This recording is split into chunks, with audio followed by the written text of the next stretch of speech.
I'm Olga from Minerva. Today I'm going to be showing you how I made this wonderful dress. It's the Vogue 8577 in view C. View C is the only one with sleeves. And then the other differences between the views are the length in the skirt. This pattern is a quick and easy make, and although it is a relatively modern pattern, I think it is from 2009, I believe that it has some cool retro vibes. I think depending on how you style it, I could talk all day about this pattern, but I have to say that this fabric is just so beautiful. This is from our Minerva Exclusive Viscose Challis collection, and it is called Electric Blooms.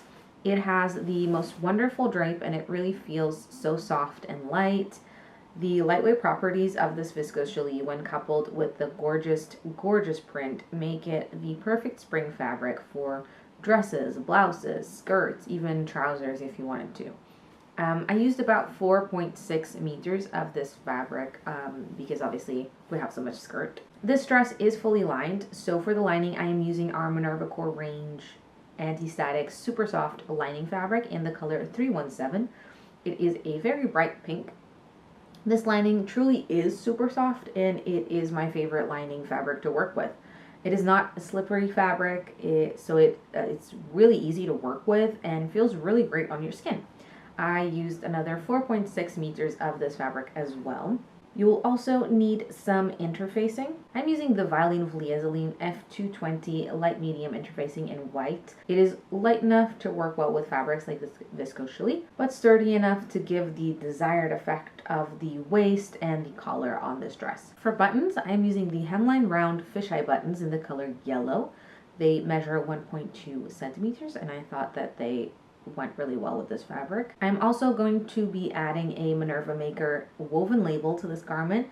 You can purchase this and other labels on our website to add an extra personal touch to your sewing. Last but not least, you will also need some thread. I use the Gutermann Sew All Polyester Sewing Thread in color 986. All these items are going to be linked below, so you'll have everything you need to sew along with me. And remember to save this video so you can sew along at your own pace. Prepare all the paper pattern pieces. We will be using pieces 1 to 15. Layer fabric folded with right sides together and cut the paper pieces out of the fabric. Out of the outer fabric, we're going to cut pieces 1 to 8, 10 to 12, and 14 and 15.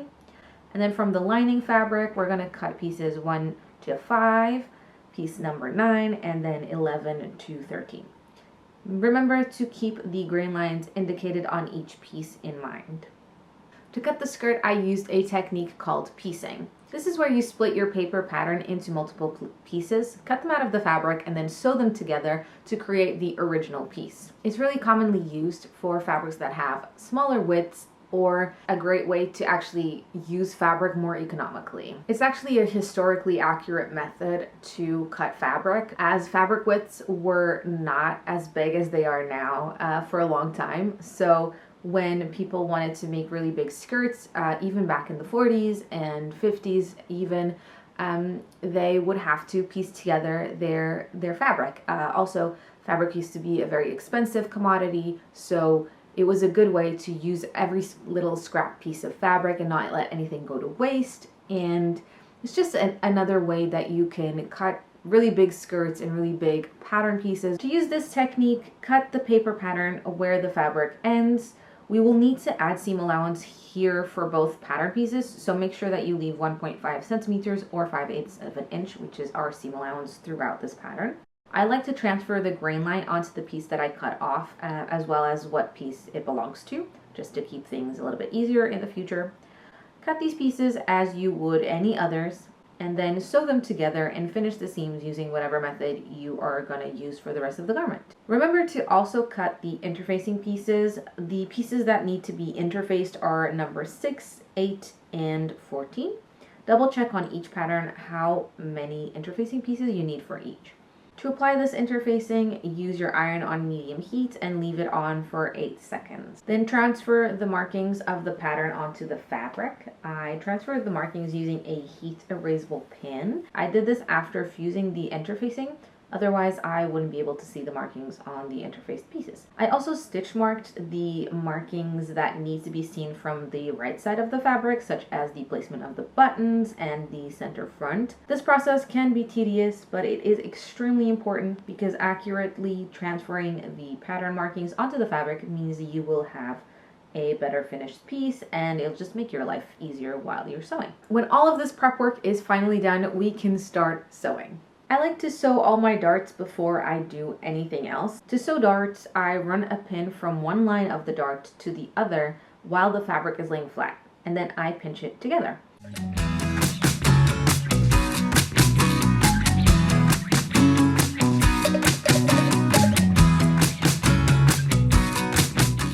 I sew the dart starting at the wide end, making sure to backstitch over here. However, I don't backstitch when I get to the tip of the dart, but I leave the thread tails long. I then tie off the thread a couple of times and cut off the thread, leaving a couple centimeters or about an inch of thread left. After that, I press the dart towards the center using my tailor's ham. When all the darts are sewn up, we will gather the upper edge of the bodice front between the small circle markings. To gather, we will sew 2 rows of long machine stitches in the seam allowance. Use the longest your machine does. In my case, it is 6 millimeters, and do not backstitch. Leave the tails of the threads long so you can pull on them later, and repeat that for the lining.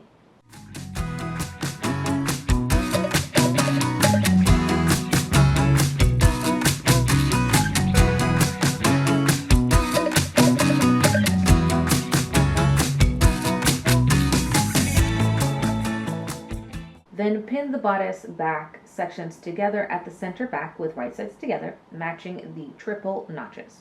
I'm doing the lining at the same time here.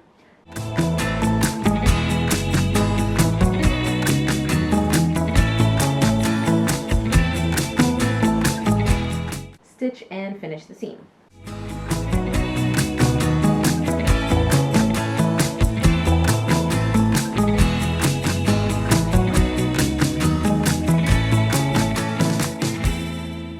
If you do not have a serger, that is okay. You can use the zigzag stitch or the overlocking stitch on your sewing machine. Honestly, for some of these seams, you could actually leave them raw because we're going to be fully lining the dress.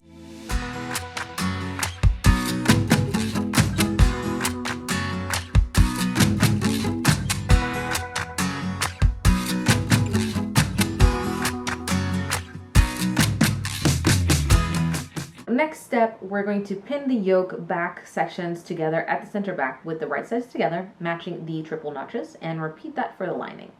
Then stitch and finish those seams. With right sides together, pin the lower edge of the yoke back to the upper edge of the bodice back. Make sure to match the double notches and the center back seams. Repeat for the lining. Stitch these seams and finish them. When pressing, the seam should be pressed toward the yoke back. Then pin the bodice front sections to the yoke back at the shoulders with right sides together, matching the notches and symbols for both the fabric and the lining. Here we will need to adjust the gathers. I like to pin from the outside until the gathers and then tie off one side of the gathering threads. Then I'll pull on the other side until the gathered piece is the same size as the other piece we're attaching it to. Tie off these gathering stitches and then adjust the gathers to your liking without having to worry that you'll mess up the sizing. Next, stitch that in place and finish the seams. After the shoulder seams, we'll pin the bodice front to the bodice back at the sides.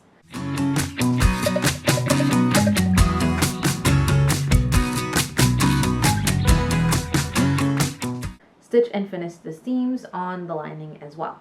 Then we'll pin the middle back sections together at the center back with right sides together, matching the triple notches and repeating for the lining. Stitch and finish the seam. Next, pin the middle front sections to the middle back sections at the sides, matching the double notches. Again, we're going to do this for both the fabric and the lining. Stitch and finish the seams. Finally, pin the upper edge of the middle section to the lower edge of the bodice with right sides together, matching the center back seams, the notches, and the raw edges at the front opening.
Stitch and finish this seam, pressing the seam towards the middle section. Repeat for the lining. To start working on the collar, we're going to first stay stitch the neck edge. Stay stitching is a really common technique used for curves or anything that might be cut on the bias, because the bias is the stretchiest part of the fabric, so this avoids distortions. It also can be used to strengthen a seam. To stay stitch, you're going to sew 3 millimeters from the seam line in the seam allowance. It's usually around 13 millimeters from the raw edge. Trim the corners from the collar pieces. Then pin the interface sections of the collar together at the center back with right sides together, matching the double notches. Stitch and finish the seam, then repeat for the uninterfaced sections. Next, with right sides together, pin the collar sections together, leaving the notched edge open.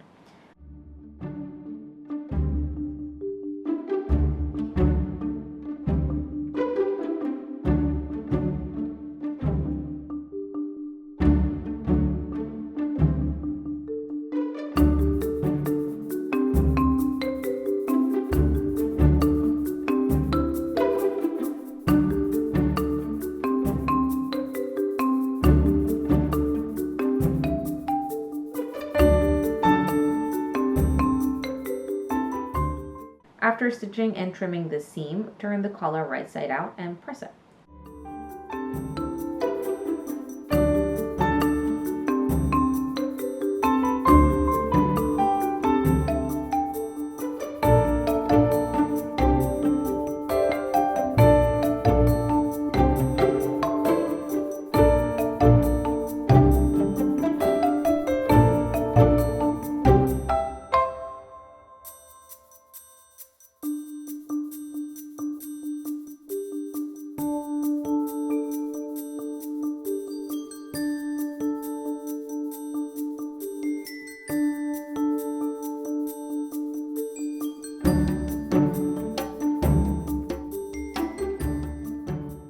Then we're going to baste the raw edges together.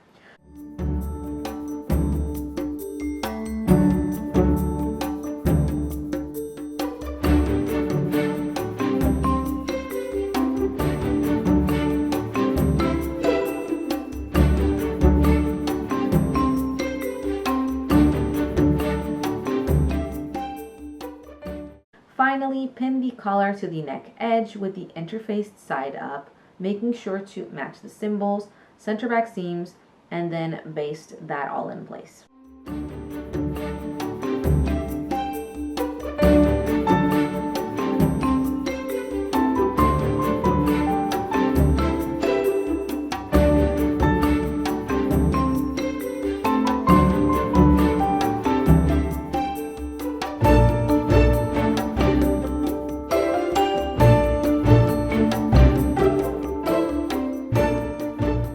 For now, we can put the bodice to the side while we are going to be working on the skirt. Start by stay stitching the upper curved edge of the skirt front. Pin each interfaced pocket band to an uninterfaced pocket band with right sides together along the inner curve where the single notch is.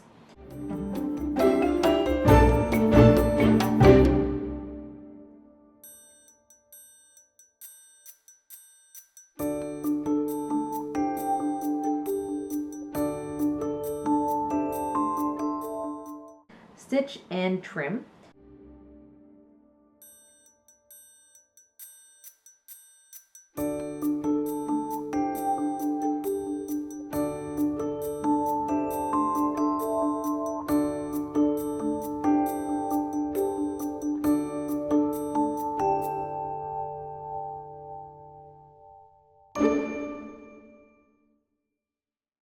Turn the pocket band right side out and press, then baste the raw edges together.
Now pin the pocket band with the interfaced side down to the upper curved edge of the skirt front, matching the double notches. I like to pin from the notches to either side, taking it slow and using as many pins as necessary.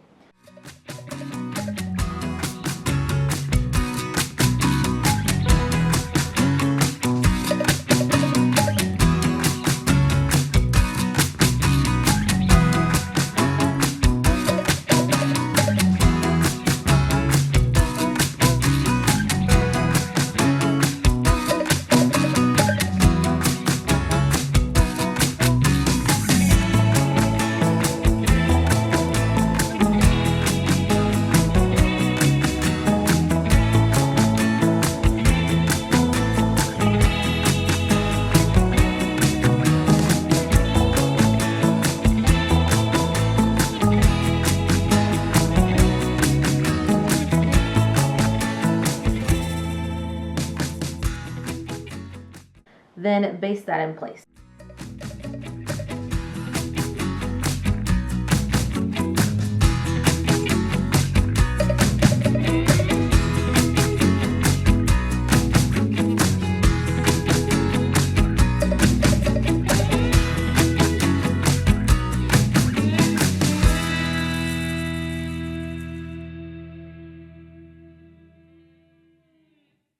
Next, we're going to stay stitch the inner curved edge of the pocket. This will be piece 9 that we cut from the lining fabric. With right sides together, we'll pin the pocket to the upper curved edge of the skirt front over the pocket band, matching the double notches.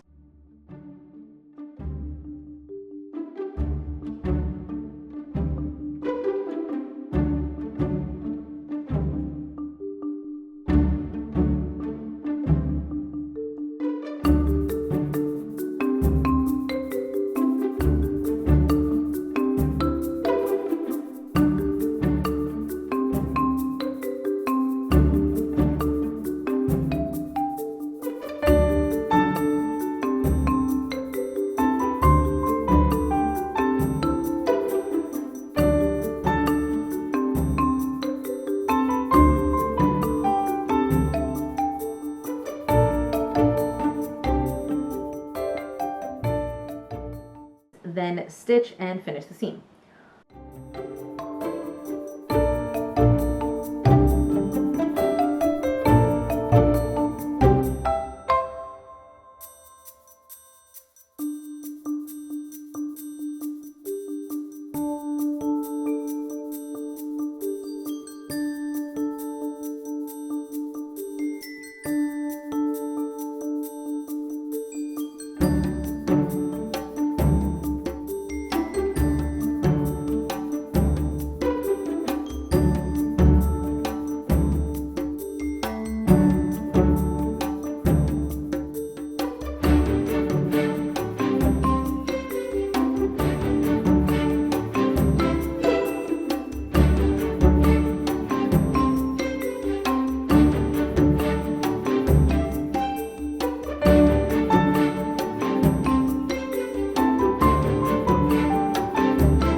We'll then turn the pocket to the inside, turning the band up and press that neatly in place.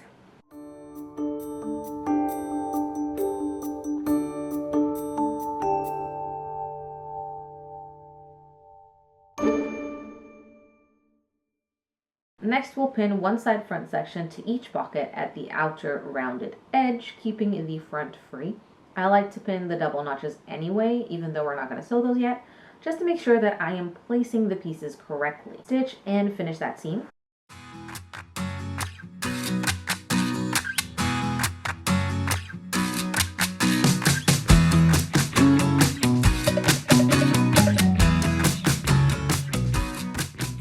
Then baste the upper and side edges of the pockets together, making sure that all the symbols and notches are matching.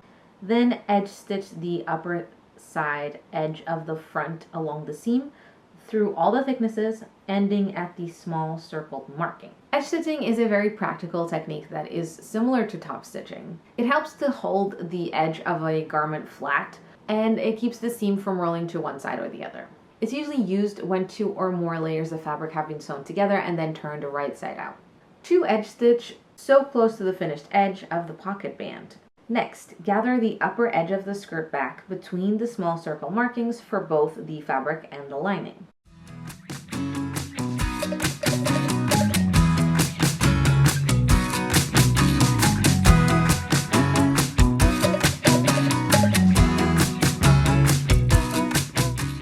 Then pin the skirt side back sections to the skirt back with right sides together, matching the notches.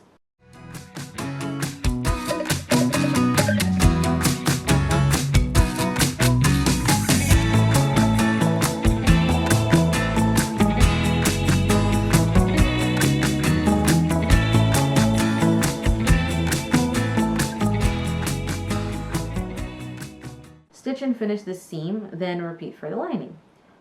With right sides together, pin the skirt back and skirt front sections together at the sides, matching the double notches. Stitch and finish the seam and repeat for the lining. Finally, with right sides together, pin the upper edge of the skirt to the lower edge of the middle section of the bodice, matching the centers, symbols, and side seams. You'll need to adjust the gathers as we did before.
Then stitch and finish the seam, pressing the seam toward the middle section.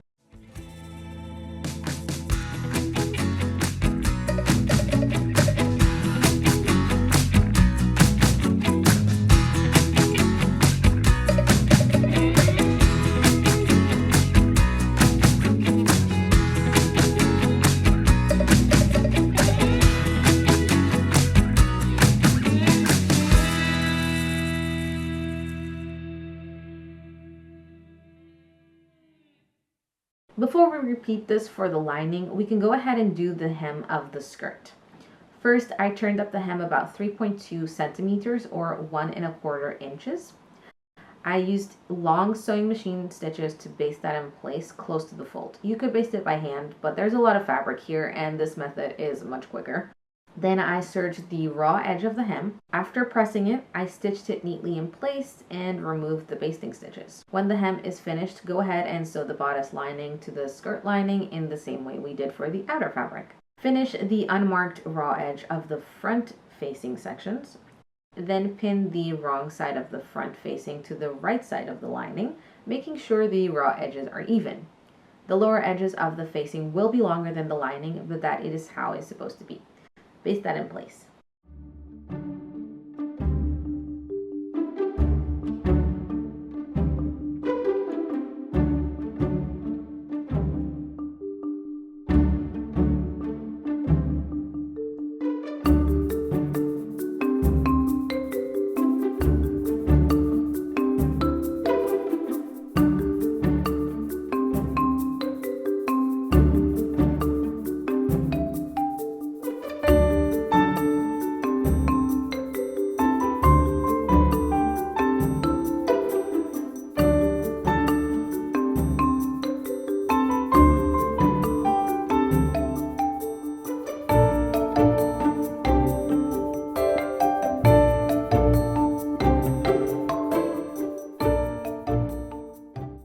right sides together, pin the lining to the dress, matching all the notches, seams, and symbols along the front opening and neck edge. This is where we'll add our Minerva Maker woven label.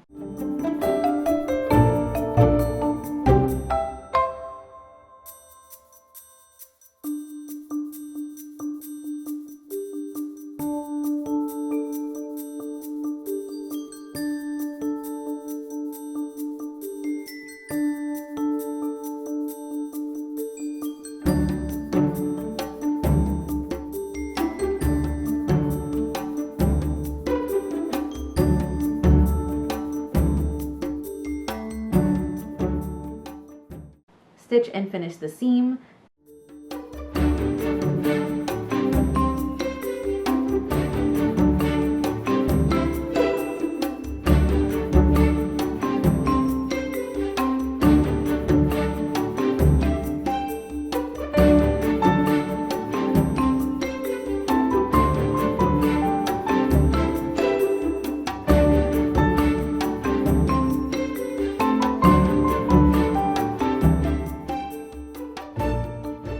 Next, understitch the facing and lining as far as possible. Understitching is a line of stitches that are sewn close to the edge of the facing or lining to keep it from rolling to the outside. It's particularly useful around a neckline. To understitch, first press the seam really well, keeping all the seam allowances to the side of the facing. Then open out the fabric from the rest of the bodice, as if you were top stitching just the facing. Stitch the seam allowance to the facing close to the seam. Finally, press that seam again, then turn the lining to the inside. Baste the armhole edges together.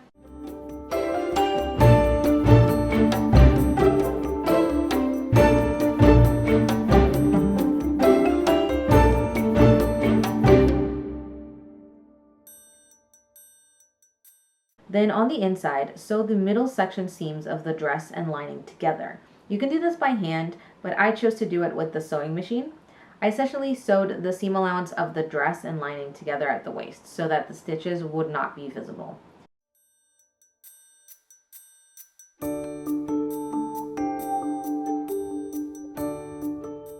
Pin the sleeve seams together, matching the notches, stitch and finish the seams. Then turn the lower edge of the sleeve to the inside along the fold line. This should be 6 centimeters from the raw edge. Baste close to the fold and then finish the raw edge.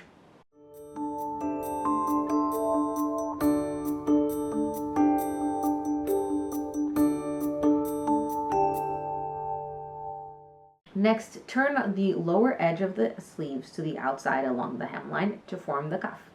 This should be around 2.5 centimeters from the raw edge. Baste close to the fold once more through all the thicknesses and tack at the seams. Then slip stitch the hem in place and finally press that really neatly. After that, with right sides together, pin the sleeves to the armhole.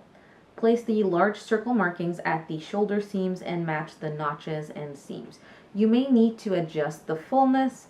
To do this, I pulled all the fullness into the shoulder seams and created a small box pleat for some added vintage flair, but obviously that is optional.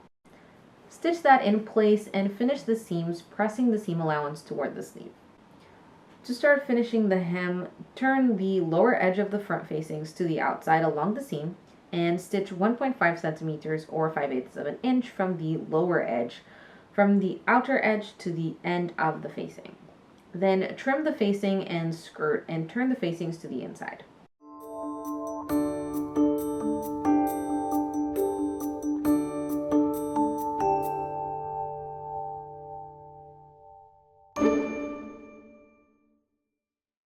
We'll then make a 1.5 or 5/8 of an inch narrow hem, continuing across the facings but keeping the lining free.